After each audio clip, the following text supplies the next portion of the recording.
If you're sick and you're living in a cardboard box, that ain't gonna work. Right. Sick and not having anything. No. Come on now.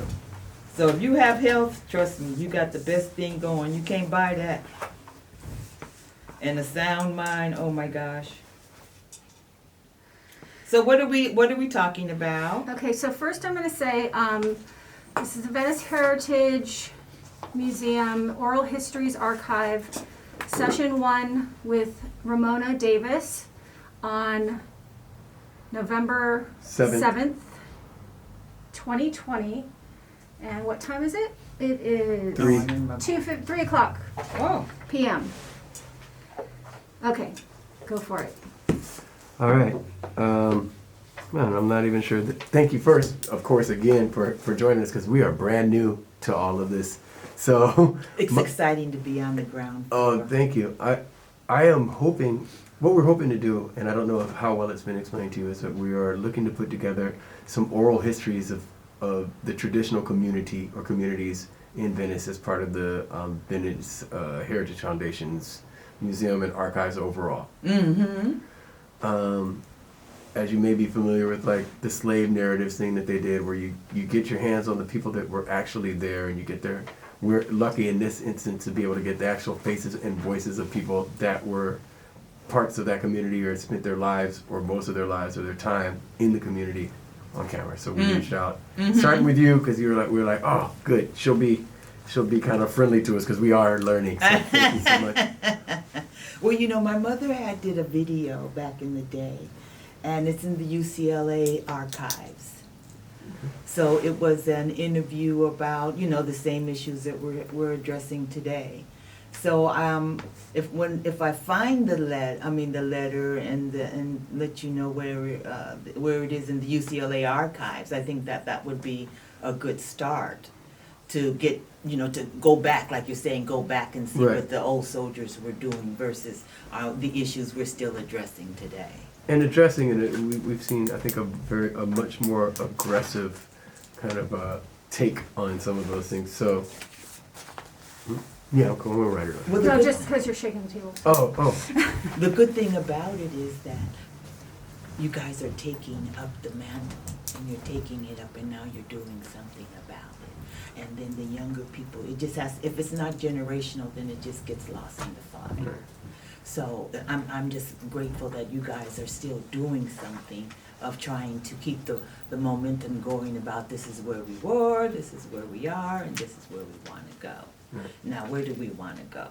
And how do we get there? I think starting with the history, we would start, I think, with asking, obviously, since you are the subject, when did you come to Venice and how did you come to live in Venice? Well, I moved into Venice in 1982 in my mother's on my mother's property, and I came there because I had just gotten out of a bad relationship, and she was looking for someone to at least be on site of the property to take care of it and to be able to not have her be bothered with it, basically. So I've been there since 1982, and from there I found a job at the Venice Family Clinic in 1985, and I started, this was like pre-computer, so I started with data entry by entering all their donors into a database file.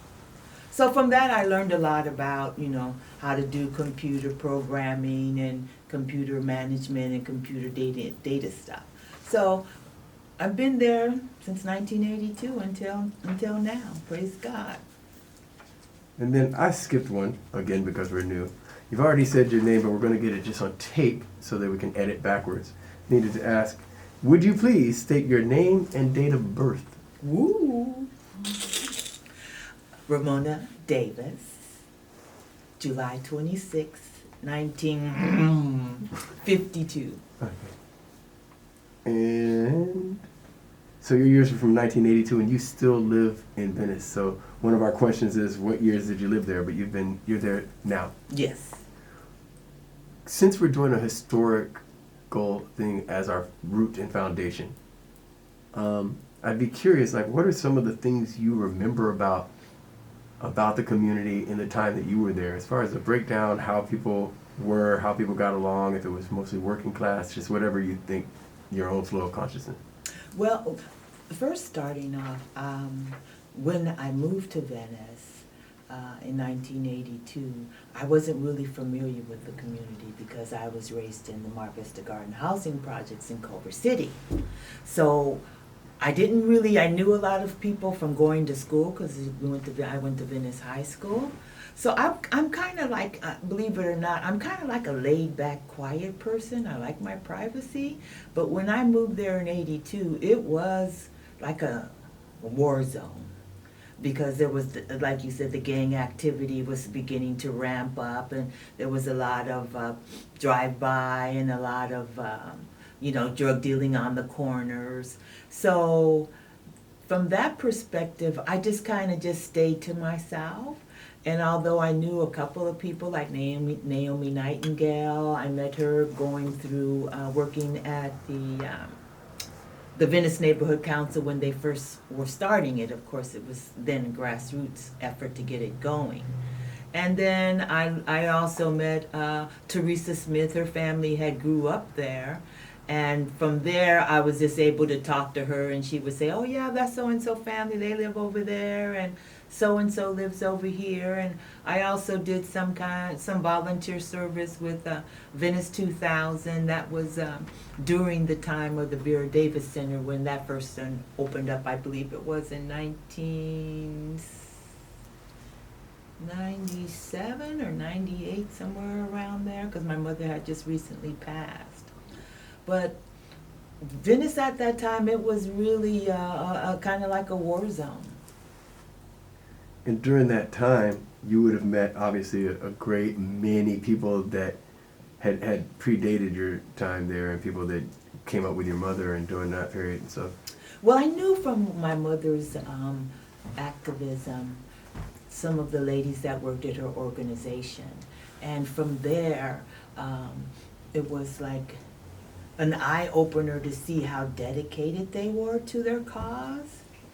And a lot of them, of course, they're passed on and gone to heaven, but it was really not so much as I was engaged in the community, more so than I was working in the community at Venice Family Clinic. So that's how during the art walk time I met a lot of the artists, and I met some of the the residents who couldn't afford to buy the ticket. So I would say, well, we need to give some to the people in the community that can't afford the tickets. Right.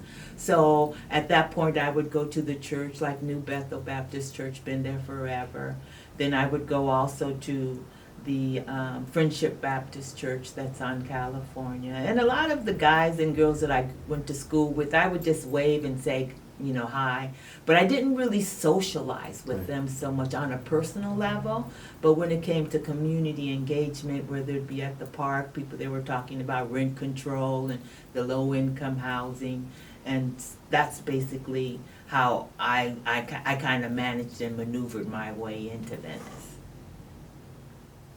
And are you still, so your family, your mother, you mentioned your mother already had property when you came into the neighborhood? She bought that property, I believe it was in 1989 no, not 1989, 1979, somewhere around there. Okay. So yeah, she's had it for a few years. Was she born in the community, raised in the community, or? No, my mother was from Louisiana. Okay. And went from Louisiana, then she came and lived in the Mar Vista Garden housing projects. And that's where we grew up and lived there until like 1970 when we moved. And how it happened was her sister and my sister's husband and my stepfather were driving to Louisiana because her aunt, my mother's great aunt, had passed away. And on the way there, they got into a car accident in Texas where my mother's sister had died. So out of that tragedy, my mother received $5,000 from her insurance, her life insurance, and she took that $5,000 along with the help of a realtor called Bob Yeller, and she bought 2 properties in Venice, which is one that I live in, and then one that she had was having her organization occupied. Mm-hmm.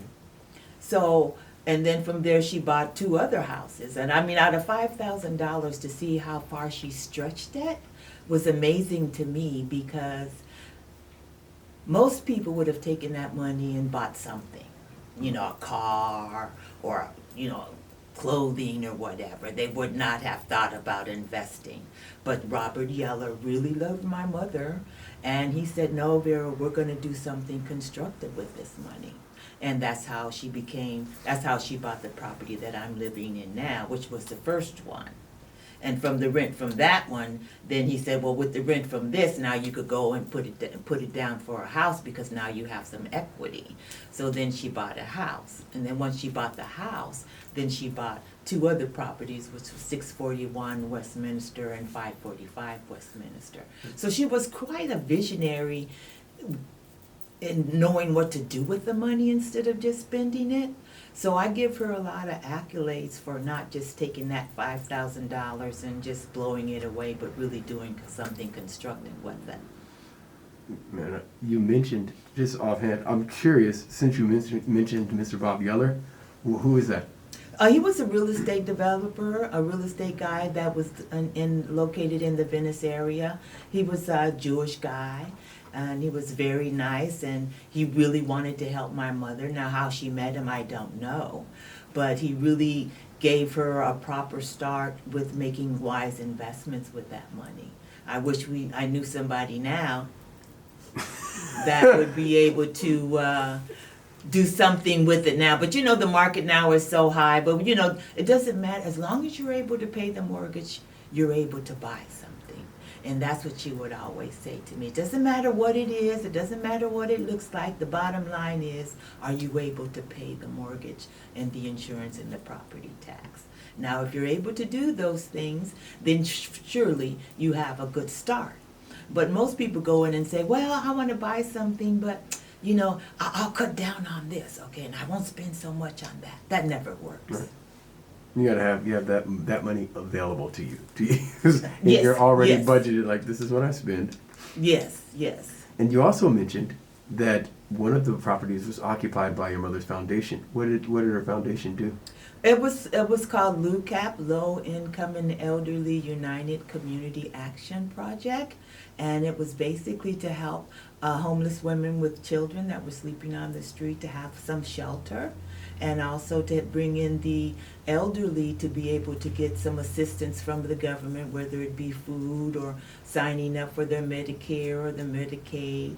So she did a lot of social service projects through that little organization. And of course, a lot of some people were upset with that, because they would say, well, you know, Vera, you own the property, you can't get government money to pay for your, you know, because we're paying your mortgage, right? But she would always say, okay, that's fine. Find me another place then. But until you find me another place, I'm staying here. And she would go talk to Tom Bradley and to Gil. I mean, it was Gil Garcetti's father who was helping her get the funding for her program. Of course, it was never enough to do anything beyond just surviving. Right. And this is a challenge, I think, with a lot of nonprofits, is if you don't have connections on the inside, or people that are big donors, then the government is not really interested in giving you anything. So she would go to the council meetings and say, oh no, Venice needs this, Oakwood community needs this, there's no housing for these women, and where are they supposed to go? So little by little, each year she was surviving. But you know, it was, I don't know how she did it, because I would have said forget it and go find me a regular job that I didn't have to deal with all these issues of people. Because people sometimes are not very appreciative of the help that you give them. Like, oh, what? You're only giving me 2 pieces of bread? What? Wait a minute.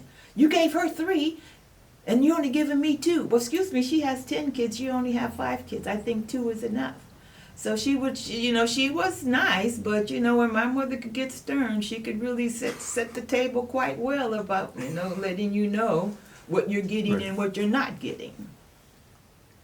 That's because you did mention a little earlier about kind of the state of affairs in the community at the time that you arrived. Yes. Not too long behind your mom. The community, not the community, sorry.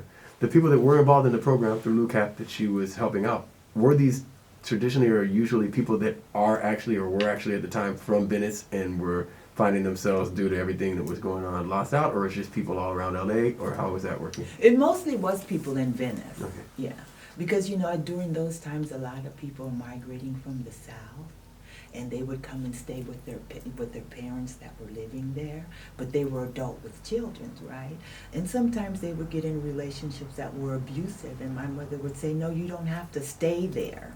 You can come to the shelter, and you would stay there for 6 months in the shelter, and then after that she created a transitional housing where you would move into a place where you would have to pay a portion of your, you know, your Medicaid or your Medi-Cal, and then get yourself on a budget, go to school or find a job. It wasn't like you were just going to sit in the shelter and do nothing all day. So from that particular perspective, it was mostly the people in Oakwood, and that's why the center's named after her, because they really loved my mother. Right. And I would always say, oh, your mother's so nice, oh, your mother's so, I'd be like, oh, you mean my mother? My mother's nice. Like, to you. And I said, and they're like, yeah, she's stern and everything, but you know, we know she has our best interest in heart, and she's done so much for us, and we love her. And I'd be like, boy, I sure wish I could have got some of that. And you did. Come on now. I got the love, but it was tough love for Right, me. right. My mother didn't cut any corners with me. It was like, okay, Mona, I would ask her, hey Mom, I seen this car, can you help me get a down payment for it? She goes, no. You could do it yourself. You're working. Save your money up and I'll go Right. with you, but I'm not gonna co-sign. I'll give you a ride there to So pick it up. whatever you see in here, you better be able to afford it. And I was looking at this BMW, and I was so excited. I said, "Oh my God, it's only $250, but I just need. Can I borrow $50?" She's like, "No, you just wait until you save your money to get it." So I ended up buying a 1967 Mustang that was $150 a month. But it taught me the lesson of go with what you can afford instead of what your eyes see that you want. And that sticks. And that was what she told you about the property. Like, if you can't afford it, why would I help you get into it? That's not going to help you because you're going to lose it. And then I've lost my investment. Why don't you just get what you can, you know? What you can afford to take care of. And that was her main stickler. She would always say to me, you know, Mona, I'm going to tell you, the world owes you nothing. Now get this through your head. The world owes you nothing. If you want something, you're going to have to get it on your own. Because if I die, who's going to do it for you? So I'm telling you, you can do it. And I'd be like, oh, God, Mom, you're so mean. You help everybody else, but you don't give me this help. She's like, well, because they can't do it. And I know my children better than anyone. So I'm not helping you because I know you could do it. And those lessons have saved me my entire life and still are saving me to make wise choices. And you're still in some ways, because my understanding is that you're active, very active in the community. So you're still in some ways carrying some parts of Mom's work. Yes. But I do try to participate when I feel as though it's going to be heard. I state my piece and then I just leave people to make the decision of what they're going to do about it. But my struggle right now in the community is so dissected, and it's not diverse anymore. Most of the social engagements are based around white people not people of my color, I'll put it that way. And the neighborhood council, when it first started out, Venice Neighborhood Council, it was supposed to be a grassroots organization. Okay, well now they got realtors and they got developers and they have marketing strategists and researchers. So it's kind of taken the bite out of what it was. And they're not really truly interested in providing for anything low income or something where people can fix up their homes. You know, we should really have community block grants. They should be fighting for that, for those elderly people to be able to fix up their house so they can pass it on as a legacy to the next generation. Now what they do with it, that's up to them. But at least something was passed down. Ideally, they'll keep it and rent it instead. Keep that going to the family. I know. I pray for that all the time. Every time I see a house for sale in Venice, and I would be like, oh my God, I wish I had the money to buy it. Mm-hmm. And then I would just give it to one of my family members and say, okay, if you could afford to pay the mortgage, then go for it. You Right. see? But I'm not looking to get rich off of what I have, because richness comes to me from the spirit, right? So if you got a rich spirit, you can you can make anything work, but you have to be willing to be disciplined and determined. And that's what I learned from my mother, is the determination. If that's what you want to do with your life, Mona, then go for it. Because sometimes I just sit, and even now I sit back and say, oh my God, I wonder if I would have worked for my mother, would the organization still be continued? You know what I mean? Her organization and her dreams. But at that time, you know, she didn't have money to give you health care. She didn't have money to give you pension, right? She didn't have money to give you any kind of services outside of just your paycheck. So I went and worked for the Venice Family Clinic.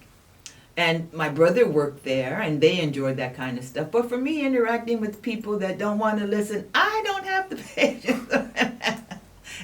You didn't run into that at the clinic? That I didn't get from her, the part of being patient with people that just don't get to understand it. If I tell you one time, I'm kind of done with it. You know, I'm not the kind of person you got to tell me 3 times to do something. If you tell me once, I get the gist of it, and then I know what I need to do. But for my mother, she would sit there and listen, and she would talk, and you know, and I'd be like, golly, Mom, why do you sit there all day and listen to these people and then go to meetings all night? I mean, she was constantly running to meetings, whether it was in the city, whether it was in Santa Monica, whether it was in the Marina Del Rey when they started developing there. Because when they first started developing the Oxford Triangle, she was on the committee to say, well, you know, we need to have some low-income housing here, you know. And they wanted low-income to be anybody making over less than 200,000. I mean, over 200,000 was the basis of it. Now, how many people in the community were making that kind of money? So low income, she would be like, no, you need to bring it down to 50,000. And then, okay, so she ended up getting 2 units out of, I think it was 60 or something. Now, what happened to that after that, I have no idea. I'm sure they're not there now. But that's the way life goes. That is the way life goes. And while it is a forever fight, it is. We fight on. Yes, yes, yes. Somebody has to pass on the torch. You have to keep the torch like the Olympic torch, you know? Flame on to each state, right? Each state gets their part, and each country gets their part to carry the torch. But if you don't have anyone to pass it on to, then what's going to happen? And I got plenty of people to pass it on to. I don't have them to pass. You early in the story, and I'm sorry I'm jumping around to everybody because this is going to be an editing mess as well. You mentioned that while you were over there in what I grew up calling the Inglewood Projects, but I know it's called the Mar Vista Housing Projects. My dad was an electrician over there forever and ever and Is ever that right? until last year. Yeah, he was the house electrician over there. Wow. For HUD, so all over the state. Mm-hmm. Oh, through HUD. Okay. And you know, you said that you went to Venice High School. Yes. Which we're very near right now, thanks to the generosity of their alumni house that we're sitting in right now. Yes. What was that like even back then? Was that a really blended school? Was that a school with people, and not just color-wise, financially? What was that like at the time you were going there, and when were you there? You mean Venice High School or the projects? Venice High School. Well, when I went to Venice High School, it was kind of, what can I say? It was high school, you know what I mean? A lot of the people from the projects were going there, and a lot of people from Venice were going there, and there was always a rivalry because, you know, Oakwood Gym and then Mar Vista Gardens Gym, they would play softball or basketball against one another. But Venice High School, I was kind of, like I said, I'm really a shy, quiet person, believe it or not. Oh, I can tell. So when I was in high school, I cried a lot. I was really shy. and kind of like shameful because I was poor, and the neighborhood was a blended of, you know, people all around you with houses. The same in the projects, you know. When I went to Marina Del Rey Junior High School, they were people that owned homes. Well, here we are, projects kids, you know, looking like little rascals. But my mother would say, it doesn't matter what you have on, it's clean. Right? So you would get your sister's clothes, and my sister's clothes, you know, she had bigger breasts than me, and they would always, the top would be like this, and then the bottom, then when I got it would come down here. And she would always take us to the rummage sales and buy our clothes. But you know, my sister, I don't want to wear nothing like that. And my mother would say, hey, we're going to wash it, and it's going to be new. So it was a blended community when I came to Venice High School, as well as in the projects.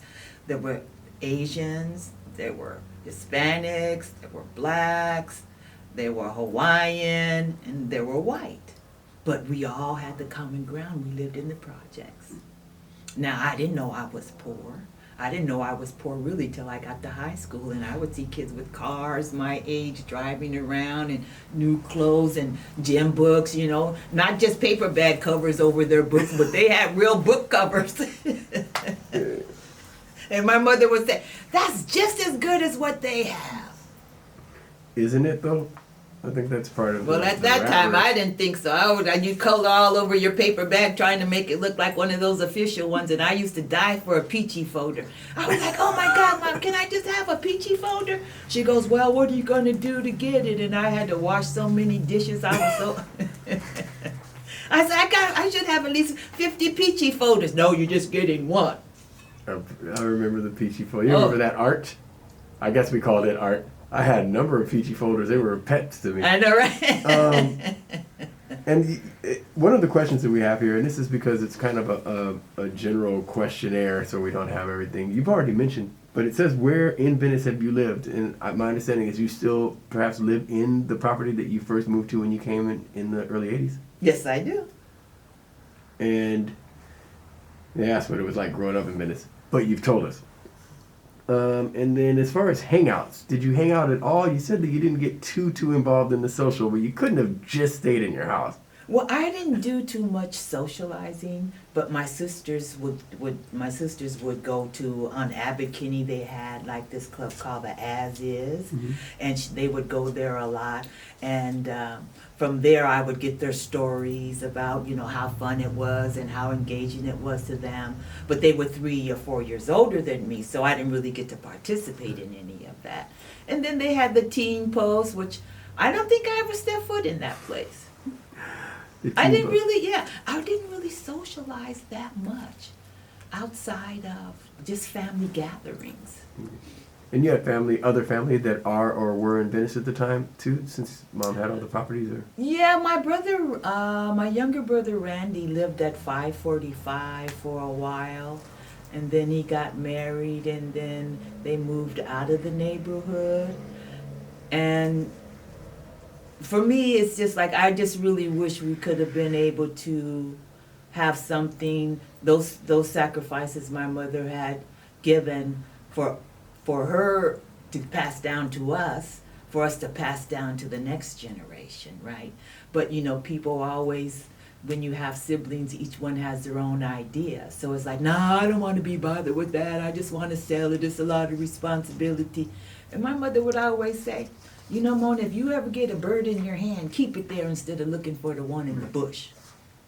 So that's why I sacrifice so much to keep that property going, because I want to pass it down to the next generation, whoever that might be living, to say this is something that came from the death of my mother's sister. She sacrificed a lot to keep it, and I'm sacrificing a lot to keep it. So I'm just passing it down to you as a legacy. Now what you do with it, that's up to you. All I can say is I've done my part. Absolutely. Go, Mona. No. You got me beat, because I'm not as generous with it. I hope that I ever get an opportunity to leave something to the kids that they will absolutely not be allowed to sell. It'll be in my will. So you have to figure something out you can do with and for each other. And if you want to rent it and get rich or find a way, but they're not making more property. So if we have something we can leave to our kids and that they can leave to theirs, it would be Yeah, It means a I lot. think, I think we get lost in the fact of being rich on something, you know what I mean? And the reality of it is if you have something and you want to be able to pass it on to the next generation, you have to be very, very detailed in about what they're supposed to do with the